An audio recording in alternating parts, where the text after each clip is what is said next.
Well, the spread has gone all the way up to 9.5 and seems kind of low, honestly, to me. But on today's show, I'm going to take a little bit of that positivity and tell you why I think there's some reasons BC fans can be optimistic about Friday's game. You are Locked On Boston College, your daily podcast on the Boston College Eagles, part of the Locked On Podcast Network, your team every day.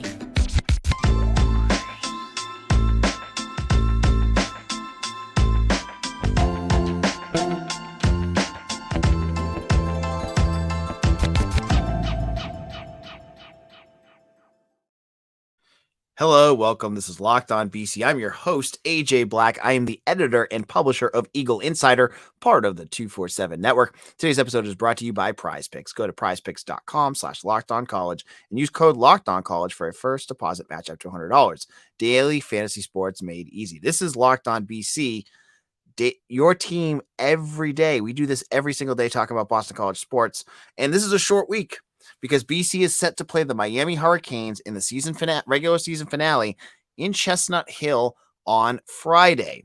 Black Friday game for Boston College, and the outlook for many folks is black. It's bleak because, if you look at the Vegas odds, the BC's over a touchdown underdog. You look at the statistics, you see that Miami has a lot of strengths that really could exploit some of BC's weaknesses. And you think to yourself, there's no way BC's going to win this. You might want to run over to FanDuel if you don't live in the state of Massachusetts and put some of your hard-earned money on the Canes if you can get yourself to do that kind of thing, if you feel that strongly. But I say to myself sometimes, there's two ways that games that BC's expected to get blown out happen. You could get some of the old Clemson games where BC was projected to lose, and did they lose some of those games, or even Florida State. But then you think of what happened earlier this year. The 2023 Florida State Seminoles, I think I predicted BC to lose by 35 points in that game, and they lost by 2. That was against a very good Florida State team. You're playing a not so good Miami team, but a team nonetheless that is filled with athletes, blue chip recruits, solid transfers, and explosive players. That in itself should give you reason to pause and say, okay, BC is going to definitely be a big underdog in this, because we've seen in the last couple weeks, and it's actually been more of a trend than that there's some concerning things that are going on with this team that could get exploited by Mario Cristobal and this team. So what does BC have to do to win this game? If you were to give me the odds, I would say there's not 100% chance Miami's winning this game. Miami is a team that has the tendency to get let down. They have let down games. And if BC can pull it together, they could figure out a way to win this. So the first thing that they need to do, we're going to look on the offensive side of the ball, is BC has got to figure out how to get into the end zone. They have two big issues right now on these drives. First of all, it's the schizophrenic play calling that prevents BC from getting into the rhythm with their running game and taking over a game. Look at what BC did against Army. I know Army's not Miami, but you ran the ball effectively, and you threw the ball, I think it was like 12 times in that game. And BC put up 28 points. Then you decide in some of these more recent games that, yeah, I'm going to run the ball, but then, hey, you know what? I'm getting kind of bored of this. Let's YOLO. Let's throw the ball here. And then what happens? Castellanos either gets them behind the sticks, or what's happened more, too frequently, is turnovers. And this happened in the red zone against Pitt. And excuse me, I have a cold, so if I might have to dump out a few here. So that's going to be a major point of emphasis here. And Halfley said that on Monday's press conference. You got to finish drives. Miami has the 11th ranked run defense in the country, which is scary because that's all BC can do right now. Thomas Castellanos has kind of lost the ability to throw the football effectively. And as I said on yesterday's episode, they're not going to say it, but it seems like he's not physically the same as he was earlier this year. I think there might be an injury that that he's battling through. But if he's going to be a pocket passer, Miami's got, an all ACC safety. They've got good guys out there that'll make you pay. But BC has to be able to, if they get the ball going, if they get Kai Robichaux going, they need to be able to capitalize. They need to get 7 points on those drives. They need to be able to, finish a drive and get into the end zone. No 3 points. You don't win just like you ever see that Simpsons episode where they're like, you don't win friends with donuts. It's an old Simpsons reference, but this one is you don't win friends with field goals. Field goals are fine, but when you're playing an offense like Miami's that can put up points, 3 points ain't going to cut it. Finish off the drives. And as I said earlier on yesterday's episode, I don't care that it makes you one-dimensional at this point, but BC needs to really shrink down the passing playbook because it's not working right now with Castellanos. And again, he seems physically different than he does earlier this year.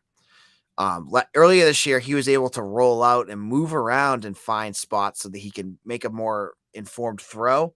Now he doesn't seem like he has the mobility to do it. So he stands in the pocket, which is bad. And then he tries to force things that just don't work. So I would say get rid of most of these throws, especially get rid of the long throws. I don't have the statistics in front of me, but he hit 2 last week, one to Joseph Griffin and one to, I forget who it was, Jeremiah Franklin maybe. But he hit 2 longer passes, but both of them were kind of fluky. Like Joseph Griffin was in traffic and Griffin had to make a nice catch to get it. And all these other throws end up with just bad reads and all sorts of issues. So my hope, let's cross my fingers for that offense, is that BC figures out a way to run the ball effectively. And you know what? If you got to pass it a few times, short screens, bubble screens, fine, whatever. And so if they can do that, move the ball effectively, especially on the ground, and get points when you're in, on these drives, that might help. But the bigger question is going to be on the other side of the ball. And I'm going to get into all of what they need to do on that side in just a moment. Now, let me tell you about Locked On ACC with Candace Cooper and Kenton Gibbs. It's a great podcast. You can find it on YouTube or wherever you get your podcast. If you're into ACC sports, check it out. It's amazing. Locked On ACC. Now, LinkedIn is the place to go when you have a new hire, because if you feel like your hire can have high stakes wagers on your small business, then you need to go to LinkedIn. All you need to do, here's what you need to do. Get your job. You put it up. Get your purple hashtag hiring frame to your LinkedIn profile. Spread the word that you're hiring. And with simple tools like screening questions, it makes it easy to focus on candidates with just the right skills and experience, so you can quickly prioritize who you'd like to interview and hire. It's why small businesses rate LinkedIn jobs #1 in delivering quality hires versus leading competitors. Your job, your work is too important. Your company needs the right people. Don't mess around. Go to LinkedIn. LinkedIn jobs help you find the qualified candidates you want to talk to faster. Post your job for free at LinkedIn.com/LockedOnCollege. That's LinkedIn.com/LockedOnCollege. Post your job for free. Terms and conditions apply.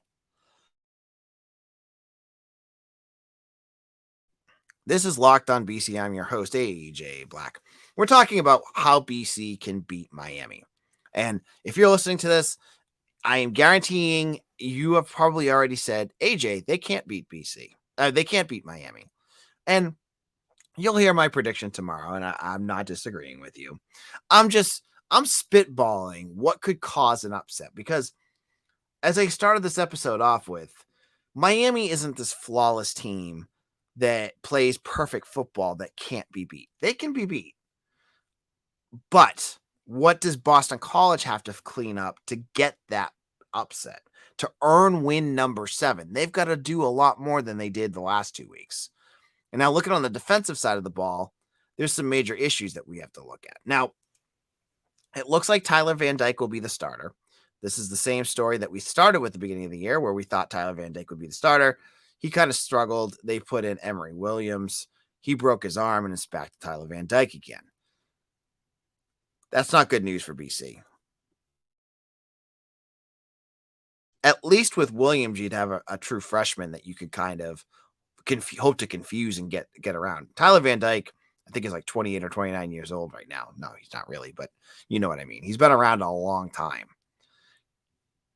When you get guys like that, some of their wide receivers that they have, some of their weapons that they have, and get Van Dyke feeling it, like, because he felt pretty good, like he looked good last week, throwing to guys like Xavier Restrepo, who has 68 receptions, 876 yards, or Jacoby George with 49 receptions, 762 yards, and 7 touchdowns. I mean, they've got 3 wide receivers with 40 plus receptions.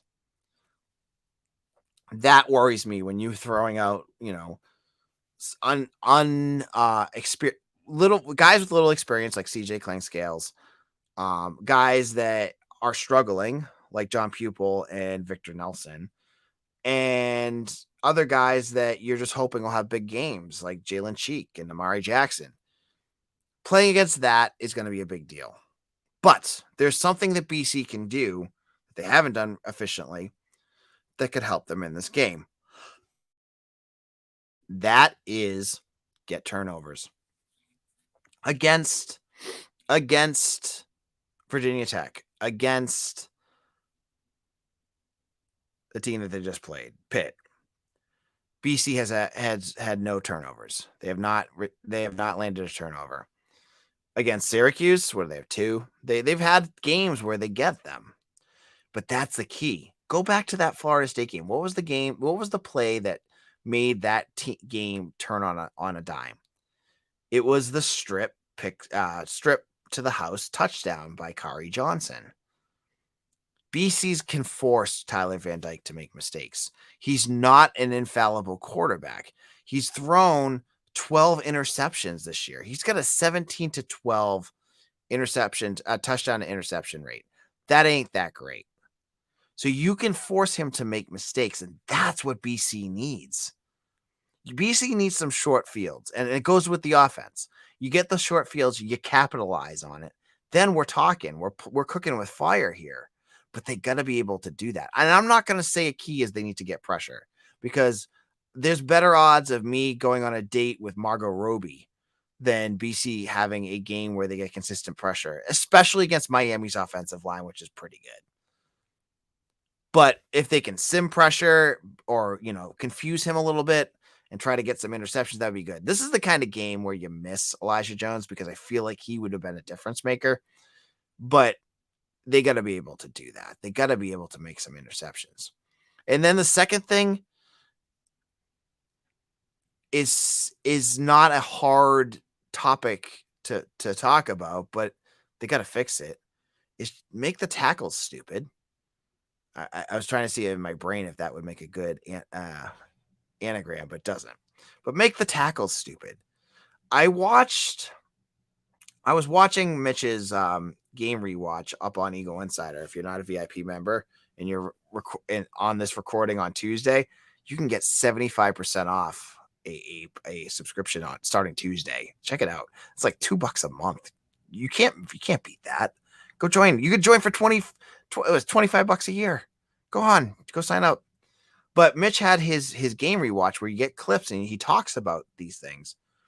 The big Rodney Hammond touchdown run, the second big run of the game, the tackling in that was awful. It was so bad. You had Victor Nelson diving at his feet. You had there was someone else that dove at his feet at Hammond's feet. You do that against Miami, you're going to get blown out. You have to make your tackles. You have to be able to you can't miss tackles. You can't get juked out of your feet. this stuff was happening, and I worry that I think it's a big concern going in against Miami. But if BC can clean that up, work on it during practice, and I don't even know how you would work on tackles. It's been, Halfley says it wasn't an issue this year, but look at the Pro Football Focus scores. It's been an issue for quite a few games. But this is a big area where BC can clean things up. So that's going to be key too. They got to be able to make tackles and not allow extra yardage, because Miami will make you pay. If you give it up, they're going to take it. So that's my keys on what BC can have, what BC needs to do to win this game. Now, on tomorrow's show, Mitch and I will do our weekly preview. It's going to be Wednesday. It's going to be a show for Wednesday, but Thursday's Thanksgiving, and I'm not recording for Thanksgiving. And Friday's the game. We want to have this out beforehand, so we're going to have it ready for you. So make sure you subscribe to YouTube or wherever you get your podcasts, and hit the like button if you like our podcast. It really does help. Now, in our final segment, we got some news and notes, including who Jeff Halfley thinks is the unsung hero of this team, and I totally agree with him. You're going to want to hear about that in just a moment. Now, Prize Picks is daily fantasy sports made easy. It's the most fun I've had, winning 25 times the money that I put into a wager. Now, it's easy to use. You just make pick two or more players, put on over and unders on their projected stats, and place your entry. With basketball season here, you can now pick combo projections across football and basketball and their special leagues. For example, LeBron James and Travis Kelce at 10.5 combos of 3-pointers made and kisses from Taylor Swift. Receptions. I'm sorry. Want to play alongside some of Prize Picks' favorite players like Meek Mill and Andrew Schultz? You can find them in the community tabs. They have the easiest way to use it. With quick withdrawals and easy gameplay and an enormous selection of players and stat types, it's what makes it the number one daily fantasy sports app. So what you got to do? Go to prizepicks.com/lockedoncollege today and use code LOCKEDONCollege for a first deposit match up to $100. Again, go to prizepicks.com/lockedoncollege and use code LOCKEDONCollege for a first deposit match up to $100. This is for Prize Pick, daily fantasy sports made easy. This is Locked On BC, AJ Black. We're wrapping things up here on Locked On BC, your team every day. Now, I hope if you did not have a chance to check it out yet, you go back and check out my interview with Beacon Street Hoops, one of the best sickos out there who has great analysis of basketball. We talked for about 15 minutes yesterday. I think you should go back and check it out because it's a really good episode. So go back and listen to that if you have not already. Now, on Monday, Jeff Halfley held his Monday press conference, his last regular season press conference of the season. Some people might say the last one ever, but that's neither here nor there. I don't know. Based off of where he's at right now, I'm unless something weird happens, I'm guessing he'll be back. But he talked, and a lot of it was the same stuff that you always hear about, putting the last week behind you, blah, blah, blah, blah, blah, whatever. But one question I really enjoyed that was asked was, he was asked who the unsung hero of this team is. And I went to think to myself, who would be the guy that hasn't really gotten a lot of accolades that's played really well this year? When I hear unsung heroes, my first thought always goes to the offensive line. We talked a lot about those guys, right? Christian Mahogany's not an unsung hero. You guys all know who he is.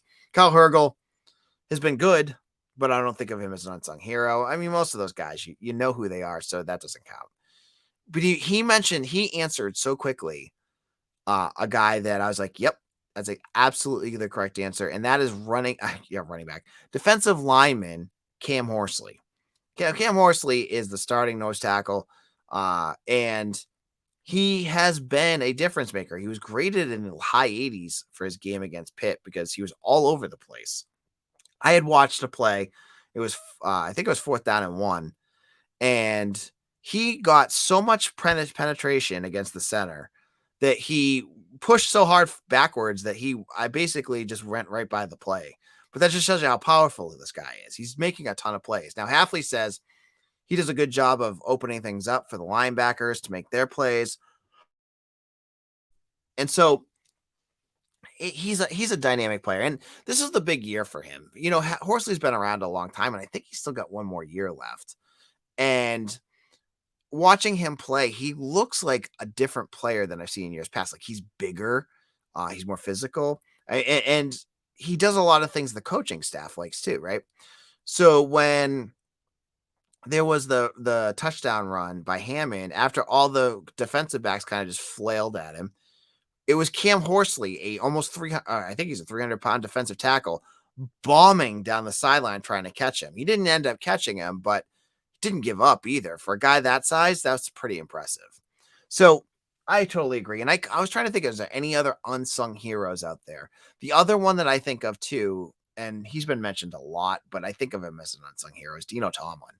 Dino Tomlin hasn't had the most like dynamic offensive year. You know, his statistics in terms of receiving, he only has 21 catches for 264 yards. But he's consistent. Like, he doesn't drop passes. Whenever you get the ball his way, he's gonna catch it. So he's one that I think of.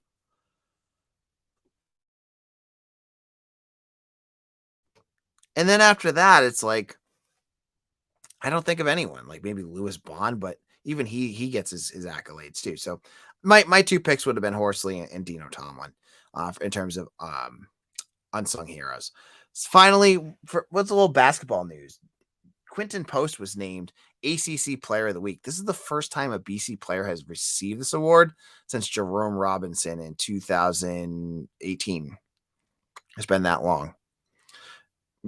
2 double-doubles this week for Quinton Post. Of course, he had that monster game against Harvard on Saturday. Just, I think folks are starting to understand how good this guy is, how much he is probably one of the better players in the ACC. He's not a 5-star recruit, so he doesn't get all the preseason accolades that the other guys do. But Quinton Post is already having quite the year. And this is a nice accolade to put a little feather in his cap. Now, on tomorrow's show, previews and predictions with Mitch. We have a whole lot more we're going to talk about, and get ready for this Miami game. Make sure you're here on Locked On BC, your team every day. Subscribed, liked, get in there. And we'll see you all again tomorrow for another episode. Follow me on Twitter at AJBlack247. I'm going to head on out. Hope you guys have a great one. We'll see you again soon.